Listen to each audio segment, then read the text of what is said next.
अस्सलाम वालेकुम friends, how are you? कैसे हैं? उम्मीद है कि आप सब ठीक होंगे जी। जैसे कि हम हर इंटरव्यू में हम मुख्तलिफ पर्सनैलिटी से आपको मिलाते हैं और उनसे हम बात करते हैं और उनके पेशेंट के बारे में पूछते हैं। तो आज भी हमारे साथ एक बहुत ही बेहतरीन पर्सनैलिटी है जो कि हमारे जो नेबर कंट्री इंडिया से ताल्लुक़ रखते हैं, वहाँ से हमारे साथ लाइव हैं आज। उनसे हम आज उनके बारे में पूछेंगे और जो वो काम करते हैं, सोशल वर्कर हैं और मुख्तलिफ काम करते हैं, उनके बारे में पूछेंगे। तो आइए उनसे बात करते हैं। जी सर, अस्सलाम वालेकुम। वालेकुम नमस्ते। अस्सलाम सर। नमस्ते, वालेकुम अस्सलाम। कैसे हैं आप? जी अल्हम्दुलिल्लाह मैं ठीक हूँ। आप बताएं कैसे हैं? जी बिल्कुल सर, खैरियत।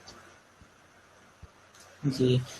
जी, आप पहले अपना इंट्रोडक्शन कराइए ताकि हमारे जो व्यूअर आपको देख रहे हैं वो आपको जान सकें।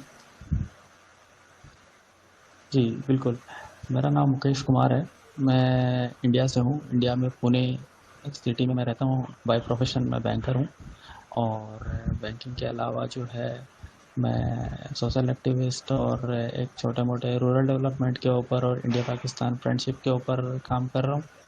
तो ये मेरा बेसिक सा इंट्रोडक्शन है।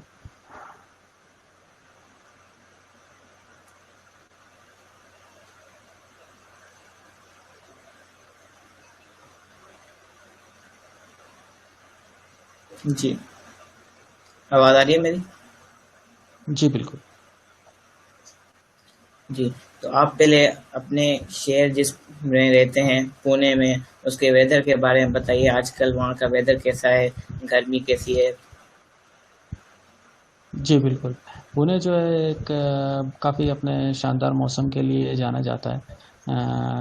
बाकी जगहों पे जहाँ पे काफ़ी गर्मी होती है, मतलब गर्मियों के दिनों में या सर्दियों के दिनों में काफ़ी ठंड पड़ती है, तो बारिश के दिनों में काफ़ी ज़्यादा बारिश होती है। तो पुणे जो है वो कोस्टल एरिया से एक 100 किलोमीटर दूर है। साल भर मौसम यहाँ का एक जैसा ही रहता है। ना ज़्यादा गर्मी होती है, ना ज़्यादा सर्दी होती है। बारिश भी ठीक ठाक होती है, अच्छी होती है। तो और चारों तरफ जो है वो पहाड़ों से घिरा हुआ है।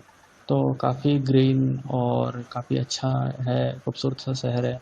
पुणे काफ़ी हिस्टोरिकल प्लेस है। यहाँ पे जो है मतलब आज़ादी की लड़ाई में मतलब काफ़ी बड़ा योगदान रहा है यहाँ का। काफ़ी सारे लीडर्स यहाँ से, पॉलिटिकल एक्टिविस्ट, फ्रीडम फाइटर्स यहाँ से हुए हैं। कांग्रेस की काफ़ी बड़ी जो जमात है, शुरुआती जमात जो है आज़ादी के टाइम, जंग आज़ादी के टाइम पे यहाँ इस शहर से निकली है। तो बहुत ही खूबसूरत सा और एजुकेशन और आईटी हब, ऑटोमोबाइल्स हब के लिए तौर पे ये फेमस है। मुंबई से ये एक 150 किलोमीटर दूर है। तो मुंबई का सिस्टर सिटी कह सकते हैं पुणे को आप। सही। तो इंडिया में ज़्यादातर हमने जो जिस जगह का नाम सुना है वो है ताजमहल। वो कौन से इलाके में पाई जी, जाती है? ताजमहल जो है वो नॉर्थ इंडिया में है। दिल्ली से 150 के एक 198 किलोमीटर दूर आगरा नाम का शहर है। छोटा सा शहर है, ज़्यादा बड़ा शहर नहीं है। तो वहाँ पे ताजमहल है। मैं जिस इंडिया में मतलब इंडिया में जिस हिस्से में अभी रह रहा हूँ, तो वो जो है इंडिया के वेस्टर्न पार्ट में आता है, पश्चिमी हिस्से में। तो यहाँ से करीब करीब एक ताजमहल जो है वो एक 1200 किलोमीटर पड़ता है।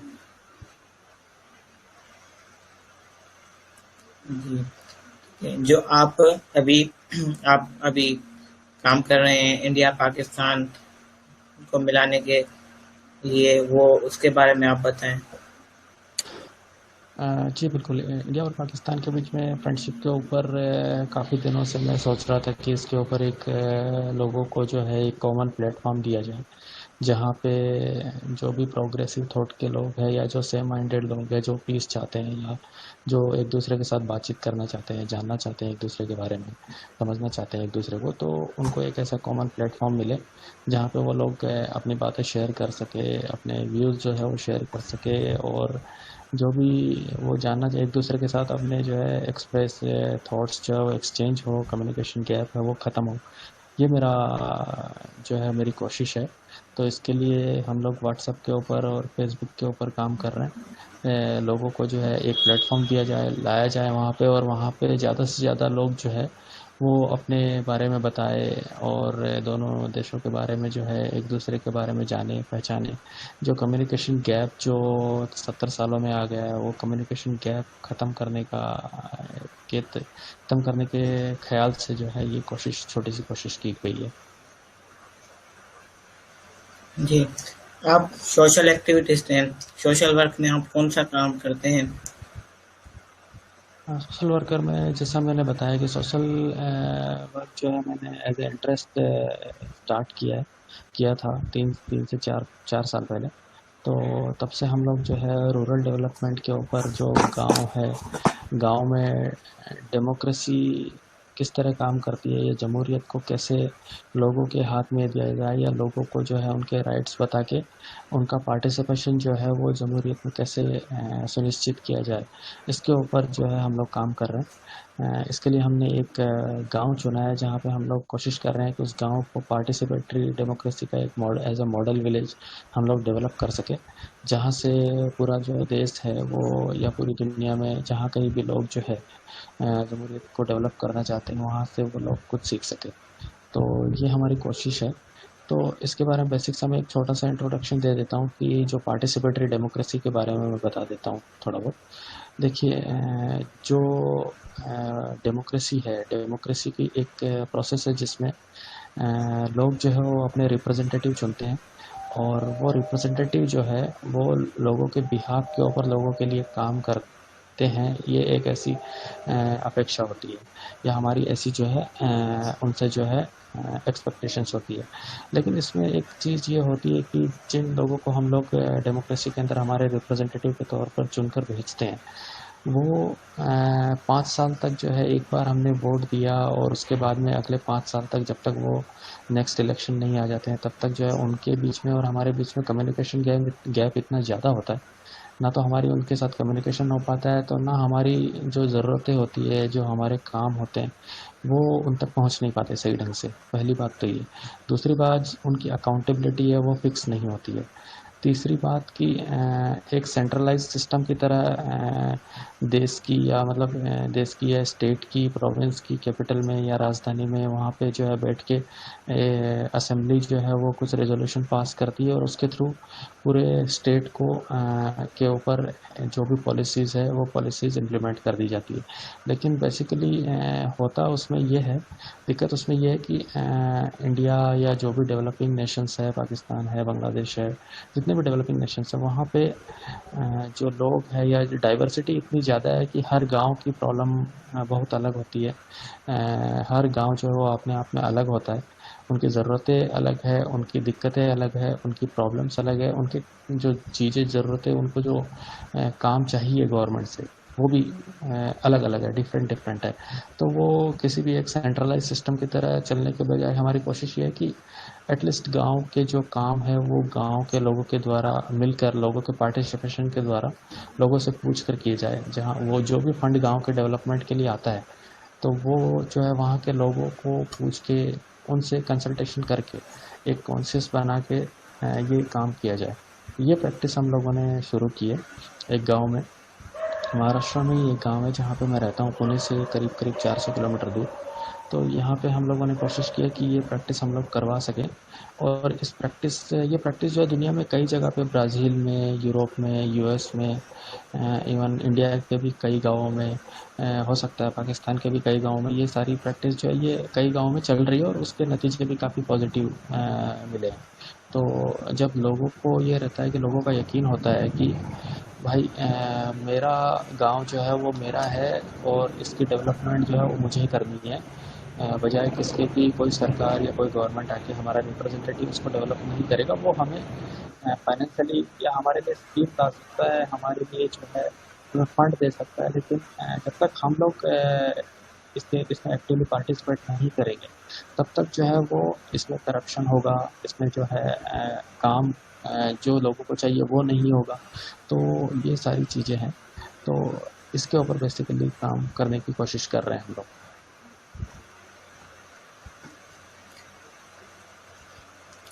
आपको ये ख्याल कैसे आया कि पाकिस्तान और इंडिया के बीच में जो कम्युनिकेशन है उनको उनको कम्युनिकेशन के दौरान जो दीवारें उनको ख़त्म किया जाए। हालांकि इंडिया में इतने हैं लोग हैं, उनको ख्याल नहीं है। आपको ये कैसे ख्याल हुआ? आप किस चीज़ से इंस्पायर हुए कि आपको ये ख्याल आया कि ये काम करना चाहिए?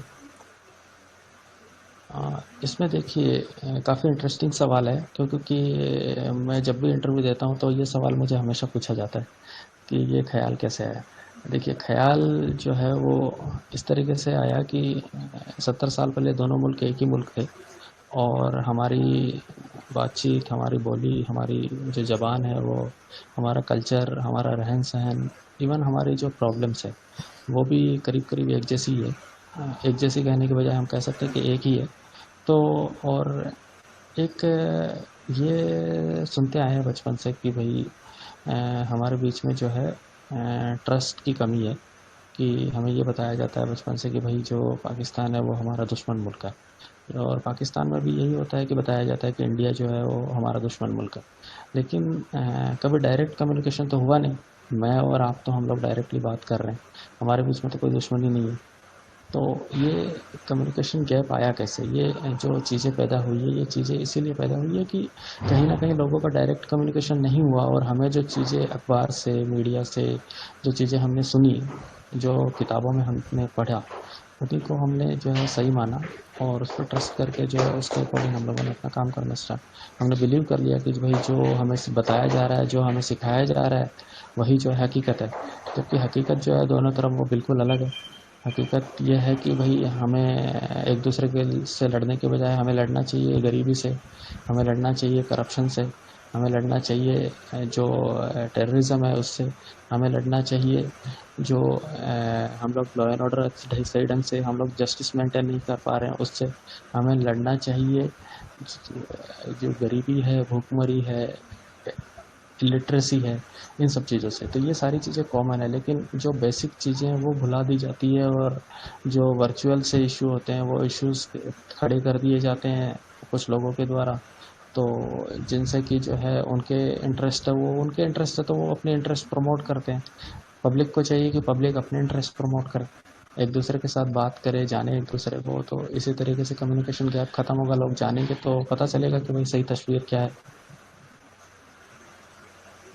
अच्छा, तो आप पाकिस्तान में जो रहते हैं और जो इंडिया में लोग रहते हैं, उनको आप क्या मैसेज देना चाहेंगे इस पीस के बारे में? जी, मैसेज बिल्कुल क्लियर सा है, बिल्कुल साफ है कि दोनों जो है जो है अपनी प्रॉब्लम को समझे, एक दूसरे को जाने, एक दूसरे के साथ कम्युनिकेट करे।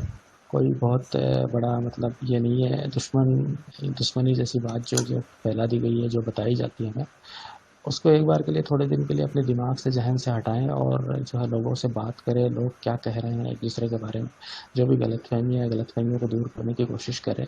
थोड़ा सा टॉलरेंट भी बने लोग, ये नहीं कि जो है पॉलिटिशियन जो कहते हैं उनको जो है उन पे तुरंत रिएक्ट करने के बजाय जो है सोचे समझे और रिस्पॉन्स दे। पॉलिटिशियन या वेस्टेड इंटरेस्ट होते हैं, वो लोग अपने इंटरेस्ट है उसको प्रमोट करते हैं। लोगों को चाहिए कि लोग जो है वो तरक्की पसंद बने, अमन पसंद बने। वो लोग जो है मतलब एक दूसरे के बारे में सोचे कि भाई देखिए, जियोग्राफी आप कभी बदल नहीं सकते। मैं चाहूँ कि भाई इंडिया को मैं जो है कहीं और दूसरी जगह ले जाके रख दूँ जहाँ पे जो है पाकिस्तान नहीं हो, ये पॉसिबल नहीं है। ना ही पाकिस्तान के लिए ये पॉसिबल है कि भाई वो इंडिया से कहीं दूर जाके खड़े रह जाए या चले जाए। तो ये जियोग्राफिकली इसको डिक्लाइन करना ये बिल्कुल पागलों जैसी बात है, ये कभी हो नहीं सकता। तो जो चीज़ हो नहीं सकता उसको हम लोग छोड़ें, और जो चीज़ हम लोग कर सकते हैं इसके ऊपर फोकस करें कि भाई कर क्या सकते हैं हम लोग। क्योंकि यूरोप है, यूरोप में 100 साल तक जो कंट्री है वो एक दूसरे के अगेंस्ट लड़ाई की है उन्होंने, दो वर्ल्ड वार उन्होंने किया। जापान और अमेरिका के बीच, अमेरिका ने न्यूक्लियर अटैक किया जापान के ऊपर, 2 शहर उनके तबाह हो गए पूरी तरीके से। लेकिन जापान और अमेरिका के रिलेशन आज बिल्कुल अच्छे हैं, बिल्कुल कोई दुश्मनी वाली जैसी बात नहीं है। फ्री ट्रेडिंग होती है, उनका जो है फ्री जो है वीज़ा ऑन अराइवल लगता है। और यूरोप वैसे ही, यूरोप में फ्री ट्रेवलिंग होती है, सारे कंट्री एक दूसरे लोग जाते हैं, वीज़ा ऑन अराइवल लगता है, कोई दिक्कत नहीं है। फ्री ट्रेड है, फ्री ट्रेवलिंग है, फ्री टूरिज़्म है। एक करेंसी है। जब वो लोग कर सकते हैं तो दो जिन्होंने 100-100 साल 200-200 साल लड़ाई लड़ी है एक दूसरे के साथ, तो हमारे बीच में क्या है, हमारे बीच में तो कोई दुश्मनी भी नहीं है। तो ये सब मुझे लगता है। जी, बिल्कुल सही बात। जी, आप अपने जो फाउंडर हैं आपके इंडिया के, मोहनदास करमचंद गांधी जी, उनके जी। बारे में कुछ बताएं ताकि हमारी नॉलेज में इजाफा हो, क्योंकि मुझे उनकी शख्सियत बहुत अच्छी लगती है और मैंने उनके कोर्स पढ़े हैं, उनकी किताबें पढ़ी हैं, मुझे बहुत अच्छे लगते हैं वो। उनकी बातें जी। भी बहुत अच्छी लगती हैं। उनके बारे में कुछ बता दें आप, ताकि हमें भी कुछ पता चल जाए। देखिए, गांधी जी जो है, महात्मा गांधी जो फाउंडिंग फादर है इंडिया के, वो किसी इंडिया की एक शख्सियत नहीं है, वो मतलब पूरी दुनिया उनको मानती है। तो मतलब उनके बारे में मैं क्या कहूँ, मैं कहूँगा तो वो बहुत मतलब छोटे मुंह से बहुत बड़ी बात हो जाएगी। लेकिन एक चीज़ कहना चाहूँगा, गांधी जी कहते थे कि भाई जो सत्ता है या जो गाँव की जो सत्ता है वो इंडिया या इंडिया में 6 लाख गांव है। तो 6 लाख गांव जो है वो 500-600 लोग मिलके दिल्ली में बैठ के, मुंबई में बैठ के नहीं चला सकते। आपको अगर इंडिया को चलाना है या इंडिया को डेवलप करना है, या इसको मान लीजिए कहीं भी पाकिस्तान को डेवलप करना है, तो आपको पहले अपने गाँवों को डेवलप करना पड़ेगा। शहर अपने आप डेवलप हो जाएंगे। जब तक आप अपनी बिल्कुल। आपकी जो आत्मा है या जो आपका देश का जो मुल्क का जो दिल है, वो दिल जो है वो हिंदुस्तान या पाकिस्तान का वो गाँव में बसता है। तो जब तक आप अपने गाँव को ठीक कर लीजिए, अपना आपका जो शहर है वो शहर और आपका मुल्क जो है वो अपने आप आबाद हो जाएगा। तो ये चीज़ मुझे एक उनकी अच्छी लगती है। दूसरी चीज़ मुझे जो महात्मा गांधी की जो सबसे अच्छी लगती है, वो ये कि जो उनके अंदर टॉलरेंस थी, या जो हम लोग जो तुरंत आजकल कोई भी चीज़ होती है हम लोग तुरंत रिएक्ट करते हैं उसके ऊपर। तो उनका जो है सहन शक्ति या उनकी टॉलरेंस जो है वो बहुत ज़्यादा थी। वो चीज़ों को समझते थे, उस एंगल से देखते थे कि भाई किस तरीके से जो है चीज़ें हो रही है, कैसे कंट्रोल किया जा रहा है। वो उनकी जो स्ट्रेटजी भी होती थी लड़ने की, मुल्क को आज़ादी की, तो वो भी उन्होंने नॉन वायलेंस जो तरीका अपनाया, तो वो एक सबसे कारगर तरीका था, क्योंकि दुनिया के सबसे ताकतवर मुल्क के अगेंस्ट लड़ने के लिए आप बंदूक से या उससे कभी नहीं जीत सकते। आप लोगों को जब तक उनके राइट्स के बारे में, उनके बारे में बताओगे, उसी तरीके से आप पीसफुली लड़ोगे, उनको अवेयर करोगे, तभी ये जो है वो सारी चीज़ें आज के ज़माने में मुझे वही चीज़ें सही लगती है, उनकी पॉसिबल लगती है और सही लगती है, और स्ट्रेटेजिकली भी सही लगती है कि कोई ये कहे कि भी। और इंसान तो वो इतने महान थे कि उनके बारे में क्या कहें, मतलब हम लोग तो उनके बारे में कहना मतलब ये होता है कि एक दिए को जो है रोशनी दिखाने जैसी बात है। जी, बिल्कुल। जी, हमारे एक व्यूअर का सवाल है कि उन लोगों के बारे में आप क्या कहेंगे जो कैमरा के सामने आते हैं और वो कंफ्यूज हो जाते हैं और डरते हैं कैमरा पे आने से? जी। रहमान तारिक का देखिए, सवाल है। जी, रहमान भाई देखिए, जो आप जो आपके दिल में है अगर वही ज़बान पे है तो लड़ने की, डरने की कोई मतलब डरने की कोई मतलब वजह नहीं है, कोई ज़रूरत नहीं है। आप जैसे हो वैसे दिखाइए। तो मुझे लगता है कि आप अपनी हम जो जैसी हमारी असल ज़िंदगी में होते हैं इंसान, वैसा ही अगर वो कैमरे के सामने भी दिखे तो डरने की मतलब डर नहीं लगेगा उसको। अगर वो कोशिश करेगा कि जैसा वो नहीं है वैसा कुछ दिखाने की, तब ज़रूर उसके मन में डर होगा कि भाई लोग मुझे पहचान लेंगे मेरी असलियत, या मैं जो दिखाना चाह रहा हूँ वो नहीं दिखा पा रहा हूँ या नहीं दिखा पा रहा हूँ। तो जैसे आप हैं वैसे ही बने रहिए, तो कोई डर की बात नहीं। और एक कॉन्फिडेंस है, कॉन्फिडेंस लेवल जो है वो तो जैसे जैसे आप कैमरे को फेस करते हैं, इंटरव्यू बार बार देते हैं, तो उसी तरीके से आप जब जब बार बार जैसे जैसे इंटरव्यू दोगे, धीरे धीरे आपका जो कॉन्फिडेंस है वो बिल्ड होगा। और एक बार आपका कॉन्फिडेंस बिल्ड हो जाएगा तो वो आपको अपने अंदर आपको महसूस होगा कि हाँ, आप अपना पहला इंटरव्यू देखिए और आप अपना 10वां इंटरव्यू देखिए, उसमें आपको आपकी बॉडी लैंग्वेज है, आपका जो कॉन्फिडेंस है, उसमें फ़र्क आपको ज़रूर नज़र आएगा। तो आप इसकी प्रैक्टिस करें, आईने के सामने प्रैक्टिस कर सकते हैं हम लोग, बोलने की कोशिश कर सकते हैं, साफ कैसे बोल सकते हैं, कम कम लफ्ज़ों में अपनी बात जो है आसान तरीके से कैसे हम लोग बता सकें, इसके ऊपर अपना काम करें, कोशिश करें, फोकस करें, तो ये सारी चीज़ें आसान हो जाएगी। जी मुकेश भाई, बहुत बेहतरीन बात की आपने कि प्रैक्टिकल से practice make a man perfect. सही बात। बिल्कुल बिल्कुल सही बात। जी, आपसे बात करके बहुत खुशी हुई हमें, और हमें जी बहुत सी मुझे भी। बातें पता चली इंडिया के बारे में, जो हमारा नेबर कंट्री है। जी, जी बिल्कुल, मैं यही जी चाहता हूँ आपका बहुत कि ज़्यादा शुक्रिया। से बात करें। आपका भी बहुत बहुत शुक्रिया कि आपने जो है एक ऐसी अपॉर्चुनिटी दी मुझे कि मैं इतने लोगों के साथ बात कर पा रहा हूँ, अपनी बात रख पा रहा हूँ, तो ये एक बहुत बड़ी बात है। हम लोग काम तो कर ही रहे हैं, लेकिन काम के साथ साथ जो है ज़्यादा से ज़्यादा लोगों तक हम अपनी बात पहुँचा सकते। तो ये इसके लिए मैं आपका बहुत शुक्रगुजार हूँ। आपने मुझे मौका दिया, और धन्यवाद आपका। जी आपका भी बहुत शुक्रिया। अब ये ब्रॉडकास्ट को एंड करते हैं। अल्लाह हाफिज़, गुड बाय, जी, टेक केयर। अल्लाह हाफिज़ सर। Good night, take care.